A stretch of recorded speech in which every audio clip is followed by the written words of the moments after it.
இன்றைய திருப்பலி வாசகங்கள். புனித மார்க்கு நற்செய்தியாளர் விழா. முதல் வாசகம். என் மகன் மார்க்குவும் உங்களுக்கு வாழ்த்து கூறுகின்றார். திருத்தூதர் பேதுரு எழுதிய முதல் திருமுகத்திலிருந்து வாசகம். அதிகாரம் 5, இறை வார்த்தைகள் 5 முதல் 14 முடிய. அன்பிற்குரியவர்களே, ஒருவர் மற்றவரோடு பழகும்போது எல்லாரும் மனத்தாழ்மையை ஆடையாய் அணிந்திருங்கள். ஏனெனில் செருக்குற்றோரை கடவுள் இகழ்ச்சியுடன் நோக்குவார், தாழ்நிலையில் உள்ளவர்களுக்கோ கருணை காட்டுவார். ஆகையால் கடவுளுடைய வல்லமை மிக்க கரத்தின் கீழ் உங்களை தாழ்த்துங்கள். அப்பொழுது அவர் ஏற்ற காலத்தில் உங்களை உயர்த்துவார். உங்கள் கவலைகளை எல்லாம் அவரிடம் விட்டுவிடுங்கள், ஏனென்றால் அவர் உங்கள் மேல் கவலை கொண்டுள்ளார். அறிவு தெளிவோடு விழிப்பாயிருங்கள். உங்கள் எதிரியாகிய அலகை யாரை விழுங்கலாம் என கர்ச்சிக்கும் சிங்கம் போல தேடி திரிகிறது. அசையாத நம்பிக்கை கொண்டவர்களாய் அதனை எதிர்த்து நில்லுங்கள்.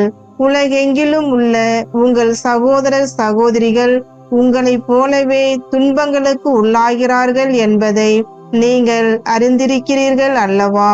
எல்லா அருளும் நிறைந்த கடவுள் இயேசு கிறிஸ்துவுக்குள் என்றும் நிலைக்கும் தம் ஆட்சியில் பங்கு கொள்ள உங்களை அழைத்திருக்கிறார். சிறிது கால துன்பங்களுக்கு பின் அவர் உங்களை சீர்படுத்தி, உறுதிப்படுத்தி, வலுப்படுத்தி நிலைநிறுத்துவார். அவரது வல்லமை என்றென்றைக்கும் உள்ளது. ஆமேன். நம்பிக்கைக்குரிய சகோதரன் என நான் கருதும் சில்வான் வழியாக சுருக்கமாக உங்களுக்கு எழுதியுள்ளேன். உங்களை ஊக்குவிக்கவும் கடவுளுடைய மெய்யான அருளை பற்றி சான்று பகரவுமே எழுதினேன். இந்த அருளில் நிலைத்திருங்கள். உங்களைப் போலவே தேர்ந்து கொள்ளப்பட்ட பாபிலோன் சபையாரும் என் மகன் மார்க்கும் உங்களுக்கு வாழ்த்து கூறுகின்றனர். அன்பு முத்தம் கொடுத்து நீங்கள் ஒருவர் மற்றவரை வாழ்த்துங்கள். இயேசு கிறிஸ்துவோடு இணைந்து வாழும் உங்கள் அனைவருக்கும் அமைதி உரித்தாகுக. ஆண்டவரின் அருள்வாக்கு. இறைவனுக்கு நன்றி. பதிலுரை பாடல். திருப்பாடல் 89. வசனங்கள் 1, 2, 5, 6, 15 மற்றும் 16. பல்லவி. ஆண்டவரின் பேரன்பை பற்றி நான் என்றும் பாடுவேன். ஆண்டவரின் பேரன்பை பற்றி நான் என்றும் பாடுவேன்.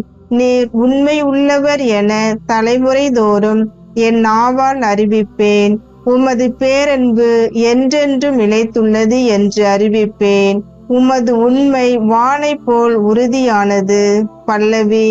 ஆண்டவரின் பேரன்பை பற்றி நான் என்றும் பாடுவேன். ஆண்டவரே, வானங்கள் உன் வியத்தகு செயல்களை புகழ்கின்றன. தூயவர் குழுவினில் உமது உண்மை விளங்கும்.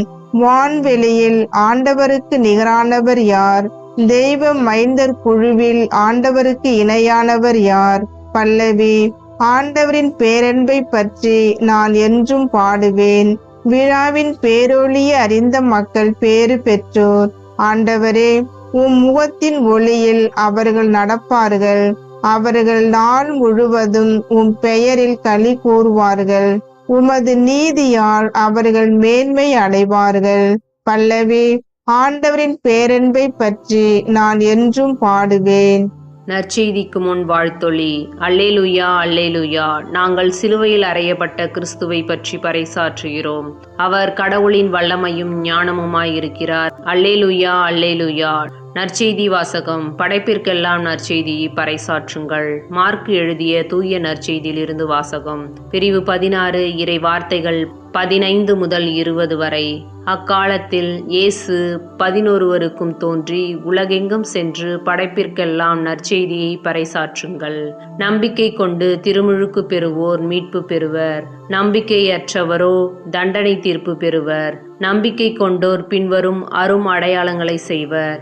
அவர்கள் என் பெயரால் பேய்களை ஓட்டுவர், புதிய மொழிகளை பேசுவர், பாம்புகளை தம் கையால் பிடிப்பர், கொல்லும் நஞ்சை குடித்தாலும் அது அவர்களுக்கு தீங்கு இழைக்காது. அவர்கள் உடல் நலமற்றோர் மீது கைகளை வைக்க அவர்கள் குணமடைவர் என்று கூறினார். இவ்வாறு அவர்களோடு பேசிய பின்பு ஆண்டவர் இயேசு விண்ணேற்றம் அடைந்து கடவுளின் வலப்புறம் அமர்ந்தார். அவர்கள் புறப்பட்டு சென்று எங்கும் நற்செய்தியை பறைசாற்றினர். ஆண்டவரும் உடனிருந்து செயல்பட்டு நிகழ்ந்த அரும் அடையாளங்களால் அவர்களுடைய வார்த்தைகளை உறுதிப்படுத்தினார். ஆண்டவரின் அருள்வாக்கு. கிறிஸ்துவே உமக்கு புகழ்.